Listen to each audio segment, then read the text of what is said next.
नमस्कार, आप देख रहे हैं एपीएस न्यूज 24 लाइव और मैं हूं आपके साथ ज्योतिका। आइए रुक करते हैं खबर की ओर।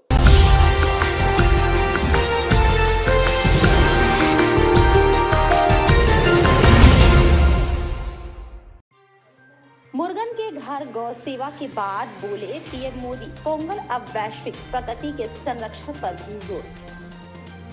प्रधानमंत्री नरेंद्र मोदी ने दिल्ली में केंद्रीय मंत्री एल मुर्गन के घर पर पोंगल उत्सव में हिस्सा लिया और गौ सेवा की।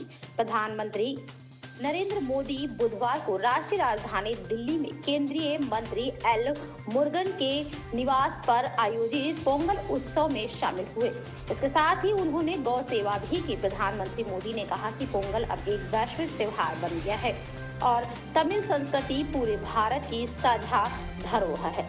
पीएम मोदी ने बताया कि पोंगल लोगों को यह सिखाता है कि प्रकृति के प्रति आभार केवल शब्दों तक सीमित नहीं होना चाहिए, बल्कि इसे हमारी रोजमर्रा की जिंदगी का भी हिस्सा बनाना चाहिए। पीएम मोदी ने कहा कि पोंगल का त्योहार हमें प्रेरित करता है कि प्रकृति के प्रति आभार केवल शब्दों तक सीमित न रहे, उसे हम जीवन शैली का हिस्सा बनाएं। जब ये धरती हमें इतना कुछ सिखा देती है तो उसे संजोने का दायित्व भी हमारा है। अगली पीढ़ी के लिए मिट्टी को स्वस्थ रखना और पानी को बचाना और संसाधनों की संतुलित उपयोग करना सबसे जरूरी है। प्रधानमंत्री ने कहा, आज पोंगल एक वैश्विक त्योहार बन गया है। पिछले साल मुझे तमिल संस्कृति से जुड़े कई कार्यक्रमों में भाग लेने का अवसर मिला। यह संस्कृति केवल भारत की ही नहीं बल्कि पूरी दुनिया की साझा धरोहर है। पीएम मोदी ने कहा कि तमिल संस्कृति में किसान को जीवन की आधारशिला माना गया। उन्होंने तिरुकुरल का हवाला देते हुए कहा कि इसमें कृषि और किसानों के महत्व पर विस्तार से लिखा गया है। प्रधानमंत्री ने कहा कि पोंगल लोगों को प्रेरित करता है कि प्रकृति का सम्मान जीवन का हिस्सा बनना चाहिए। पीएम मोदी ने कहा कि दुनिया की लगभग सभी सभ्यताओं में फसलों से जुड़ा कोई न कोई पर्व मनाया जाता है।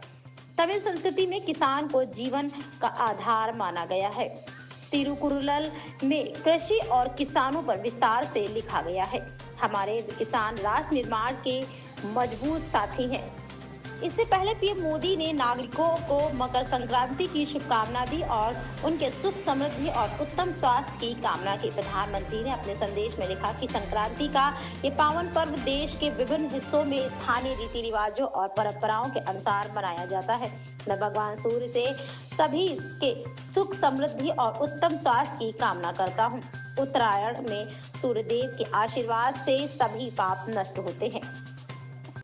इस खबर में बस इतना ही। बने रहिए एपीएस न्यूज 24 लाइव के साथ।